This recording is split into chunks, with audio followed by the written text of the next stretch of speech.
হকের দাওয়াত প্রচার, একমাত্র নাজাতি ফিরকা আহলে সুন্নাত ওয়াল জামাত। মসজিদে ঘড়ি সেটিং করে 1টায় 1টায় এটা টানে ধরে নামাজ পড়বেন। এটা কোন নবী শিখাইছে? দেখাবেন আমার হুজুর কোন দেশের ঘড়ি ফলো করেছে? সুইজারল্যান্ডের, পাকিস্তানি, ইন্ডিয়ান, বাংলাদেশি? কি আমার নবী ফলো করেছেন জাওয়াল। এই তো বুঝে পেরেছেন, সহি বুখারীতে এসেছে, মন দেন। আর আল্লাহ বলেছেন মাইউতির রাসূল ফাকাদ আতা আল্লাহ, ৮০ নম্বর আয়াত সূরাতুন নিসা, ৪ নম্বর সূরা ৫ নম্বর পারা। আমার রসুল পাক সাল্লাল্লাহু আলাইহি ওয়াসাল্লাম কোরআন সুন্নাহর যে ব্যাখ্যা করবে ওইটা মানাই আমার ওহী মানা, আমাকে মানা।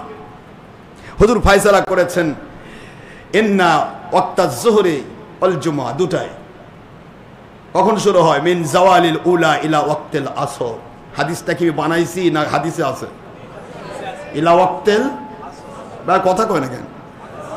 যোহর নামাজ জুমার নামাজের ওয়াক্ত শুরু হবে তোমাদের ছায়া হেলে যাওয়া, ছায়া হেলে গেছে, ছায়া হেলে যাওয়া থেকে শুরু হবে ইলা ওয়াক্তিল আসর, আসর পর্যন্ত, আসরের ওয়াক্ত আসা পর্যন্ত যোহর জুমার ওয়াক্ত ফরজ হিসাবে আমি নবী তোমাদের কাছে সেটিং দিলাম।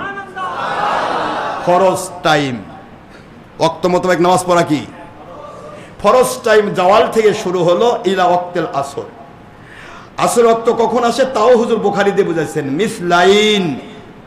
তোমার এই যে জাওয়াল শেষ হলো, অর্থাৎ শুরু হলো তোমার ছায়া হেলে যাওয়া থেকে শুরু হলো, এই ছায়াটা তোমার ছায়া তুমি যত বড় তার চাইতে 2 গুণ হবে। কয় গুণ?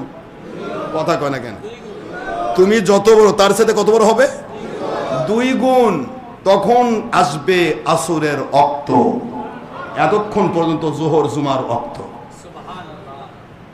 আর আপনি সেটিং করে ফেললেন একবারে ডাইরেক্ট, আসার সাথেই সময় আসলো কি না আসলো মার হাবা, আল্লাহু আকবার। আউয়াল ওয়াক্তে পড়তেছেন নামাজ। আউয়াল ওয়াক্ত কাকে বলে তাও তো বুঝলেন না। আউয়াল ওয়াক্ত একমাত্র দেওয়া হয়েছে মাগরিবের। মাগরিবের আউয়াল ওয়াক্তে নামাজ পড়া হুজুরের মুস্তাহাব। শোনো, এটাও ফরজ না, মুস্তাহাব। আউয়াল ওয়াক্তে নামাজ পড়া ফরজ। ফরজ টাইম হলো শুরু থেকে শেষ পর্যন্ত, মাঝখানের টাইমটা ফরজ টাইম। এর মধ্যে যে টাইমে আপনি পড়বেন ফরজ টাইম আদায় হয়ে গেল। আউয়াল ওয়াক্তে পড়বেন মাগরিব, এটা হলো মুস্তাহাব। আসার সাথে সাথে সেই সময় আপনি লাগাই দিলেন রাকাত কিংবা পরে, অথচ মাগরিবের নামাজের আগে কোনো নামাজ নাই, যেহেতু আউয়াল ওয়াক্তে মুস্তাহাব। আপনি নামাজও পড়তেছেন মুস্তাহাব, ওয়াক্ত আউয়াল ওয়াক্তে নামাজ পড়া মুস্তাহাব। কাজে মুস্তাহাবটা ওই ওয়াক্ত দিয়ে শুরু করাই ভালো, এর আগে নামাজ পড়ার দরকার নেই, মাগরিব পড়তে হবে। ঠিক না? ঠিক বলে। এছাড়া এশার নামাজ মধ্য রজনীতে পড়া মুস্তাহাব। শুরু হয় মাগরিব নামাজের 1.5 ঘন্টা পর থেকে, সুফুক যখন বিদায় হয়, অর্থাৎ পশ্চিম আকাশে লাল লালিমা যতক্ষণ থাকবে ততক্ষণ মাগরিবের নামাজের ওয়াক্ত থাকবে। একটা সুবহানাল্লাহ পড়বেন না? সব সহিহ হাদিসে প্রমাণিত, কোনো বানানো গল্প আমি করি না। পশ্চিম আকাশে লাল লালিমা যতক্ষণ থাকবে ততক্ষণ পর্যন্ত কিসের ওয়াক্ত থাকবে? এই লাল লালিমা চলে গেল, এবার কালো হয়ে গেল, তখন থেকে এশা শুরু হবে। কখন শুরু হলো? এশা লাল লালিমা কমপ্লিট হওয়ার পর, শেষ হয়ে যাওয়ার পর। এবার ওয়াক্ত থাকবে কতক্ষণ পর্যন্ত? হুজুর বললেন ইলা ওয়াক্তিল ফজর, ফজরের ওয়াক্ত পর্যন্ত। এখন আপনি মাঝখানে যে টাইমে পড়বেন ফরজ ওয়াক্ত আপনি নামাজ পড়ে ফেলেছেন, আর আপনি 7:15 8:30 নামাজ পড়েন এশা, আর বলতেছেন রাত হয়ে গেছে বলে, নামাজটা কাজা হয়ে গেল বলে। ইরে বাবা, কি কাজা আল্লাহ, হ্যাঁ কাজা হয়ে গেল। আশ্চর্য, ইচ্ছা মতো বানাবেন। এটা গ্রামের মা বোনদের মতো হলো। 3টা এই গোসল টোসল করতে এই করতে সে ল্যাপপোস করতে করতে 3টা পার হয়ে গেছে। হায় রে, আজকে নামাজটা কাজা হয়ে গেল রে। নামাজ কাজা হয়েছে? এটা তো আপনি শিখাইছেন, আপনার মতো হুজুর শিখাইছেন, যে বলতেছেন আসার সাথে নামাজ, তারপর আর টাইম নাই। মানুষ ভাবতেছে আর টাইম নাই, কিন্তু আল্লাহর হাবিব টাইম দিয়েছেন পরবর্তী নামাজের ওয়াক্তের পূর্ব মুহূর্ত পর্যন্ত। একটু সুবহানাল্লাহ বলতে হবে মুসলমান। আপনার ওয়াজে মানুষ কিসের ইমানদার হচ্ছে? ওয়াক্ত কখন শুরু হয় কখন শেষ হয় তো কোনোদিন বুঝালেনই না। বুঝতেই দিলেন না যে ওয়াক্ত শুরু হয় কখন, শেষ হয় কখন। এইটা বোঝানোর জন্য ডক্টর আশরাফ সিদ্দিকী 3টায় নামাজ পড়ায়। এটা বোঝানোর জন্য। এমন কোন বাপের হালাল সন্তান যদি থাকো, আমার সামনে দাঁড়িয়ে বলো আমাদের টাইম চলে গেছে, আসো আমি তোমার টুটি ছেড়ে ফেলো, টুটি ছেড়ে ফেলো।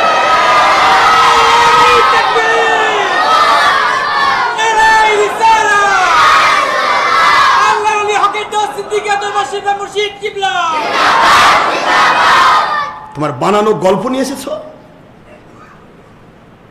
মানুষ 2টা পার হয়ে গেলে নামাজ শেষ হয়ে গেল, হায় রে নামাজের টাইম শেষ। অথচ আমাদের টাইম আছে আসর পর্যন্ত, আপনি বুঝতেই দিলেন না। ওই কাজা পড়ার জন্য বসে থাকলো, কাজা পড়তেছে। কি আশ্চর্য! এইটাই ইন্টারন্যাশনাল পর্যায়ে বাই লাইভ সারা পৃথিবীকে জানানোর জন্য নামাজের টাইম শুরু হলেই শেষ হয় না, এর একটা টাইম আছে আমার নবী দিয়েছেন, সেটা ফরজ ওয়াক্ত, সেটা হলো আসরের পূর্ব মুহূর্ত পর্যন্ত। এইটা বোঝানোর জন্য আমি 3টায় পড়ি, তাছাড়া আমার কি ঠেকা। আসবো, আসসালামু আলাইকুম, খুতবা দিয়ে নামাজ পড়ে চলে যাব, কি হবে? 10 টাকা কম দিবেন নাকি? নাকি 2 মিনিট বাড়ালে আপনি 10 টাকা বেশি দিবেন? ইমামতির বেতন দেন কি? আশরাফ সিদ্দিকীর কি ইন্টারেস্ট? ইন্টারেস্ট একটাই, 1 ঘন্টার টাইম আমার আল্লাহর জন্য কাউকে দেব, এর বিনিময় পাবো আল্লাহর কাছে 700 ঘন্টার সমান। এটা আমার ইন্টারেস্ট। আমার আল্লাহকে খুশি করার জন্য কথা বলি, বানানো গল্প করি না, কোনো কোম্পানির গোলামি করি না, গোলামি করি আমার আল্লাহর। বাবাজিরা আমার, তাহলে নামাজের ব্যাপার হুজুর বললেন, আল্লাহর জন্য যদি কেউ সময় দেয়, শ্রম দেয়, টাকা পয়সা দেয়, তার বিনিময় আল্লাহ পাক দেবেন 10 থেকে 700 গুণ। তাহলে যে টাইমটা আপনি দিচ্ছেন, হুজুর সাল্লাল্লাহু আলাইহি ওয়াসাল্লামের সহিহ হাদিস, আমার নবীজি নামাজ পড়তে পড়তে হঠাৎ করে একদিন এশার নামাজে হুজুর আসছেন না, পুরা মসজিদ ভরা মুসল্লি, হুজুর নাই। আমার নবী সাল্লাল্লাহু আলাইহি ওয়াসাল্লাম যদি কাউকে দায়িত্ব দিয়ে যান, তাহলে বোঝা যাবে তিনি আর আসবেন না, কিন্তু হুজুর দায়িত্ব দেন নাই, আসতেছেন না। সাহাবায়ে কেরাম একজনও সামনে দাঁড়ায় নামাজ পড়াবে এমন কোন সাহস নেই। আল্লাহর বন্ধু আসলেন ঠিক রাত্রি দ্বিপ্রহরের পর, এখনকার রাত 12টার পর, রাত্রি দ্বিপ্রহরের পর হুজুর আসলেন। হুজুর বললেন, আপনারা কি নামাজের জন্য অপেক্ষা করছেন? আমার নবী সাল্লাল্লাহু আলাইহি ওয়াসাল্লামকে সাহাবায়ে কেরাম বলে, জি হুজুর, আমরা নামাজের অপেক্ষায় আছি। আল্লাহর বন্ধু বললেন, যতক্ষণ নামাজের জন্য আপনারা অপেক্ষা করছেন, নামাজ না পড়েও নামাজের সওয়াবই আপনাদের নামায় লেখা হচ্ছে।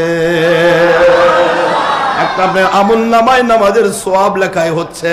এই সওয়াব লেখানোর জন্য আমি দেরি করেছি। নামাজের টাইম আছে, ফজর পর্যন্ত টাইম, সমস্যা নেই। হুজুর নামাজ পড়ালেন, এশার নামাজ, আর আপনি পড়তেছেন। একটু খেয়াল করেন, 7:15টায় এশা নামাজ পড়ে মানুষকে বিদায় দিয়ে বলতেছেন, নামাজের টাইম মতো পড়ে নিলাম, সারা রাত আর নামাজের টাইম নাই। কি বুঝালেন আপনি? একদিনও বুঝাইছেন যে আমাদের টাইম ফজর পর্যন্ত আছে? কই একদিনও তো কাউকে বলেননি। ইলা মুন্সি তো বলবেও না, বললে তো ধরা খাবে। আশরাফ সিদ্দিকীরটা ফার্স্ট হবে, আমারটা ফার্স্ট হবে, এই ভয়ে মিছা কথা কয়, গোপন করে রাখে, কয় আনটাইমে নামাজ পড়ায়। বেটা তুমি কি নবী নাকি? আমার নবী বললেন টাইম ইলা ওয়াক্তিল আসর, আর তুই বলেছ আনটাইম। এখন যারা 3টার সময় আসর আজান দেন, তারা একটু দেখেন তো, ছায়াটা মাপেন তো। বুখারীর হাদিস তো আপনি মানেন, মিসলাইন শব্দ হলো আপনার ছায়ার 2 গুণ হতে হবে। তাহলে আপনি একটু আপনার ছায়াটা মেপে দেখেন তো, 3টার সময় 2 গুণ হয়েছে কিনা। ওটা আপনার কোম্পানির টাইম, ওটা নবীর টাইম নয়। 3টার সময় আসর আজান দিতে, ওটা কোম্পানির টাইম, ওটা আপনার 2 নম্বর কোম্পানি 72 বাতিল 72 কোম্পানির টাইম। এটা নবীর দেওয়ার টাইম নয়। এই জন্যই তো ভয় পায়, একটাও চুপচাপ, খালি বাইরে দেখো, ভণ্ড ভণ্ড। তো ভণ্ড হলে সামনে আসে, একটু ভণ্ডামো ধর, দেখ না কার ভণ্ডামি ধরা পড়ে।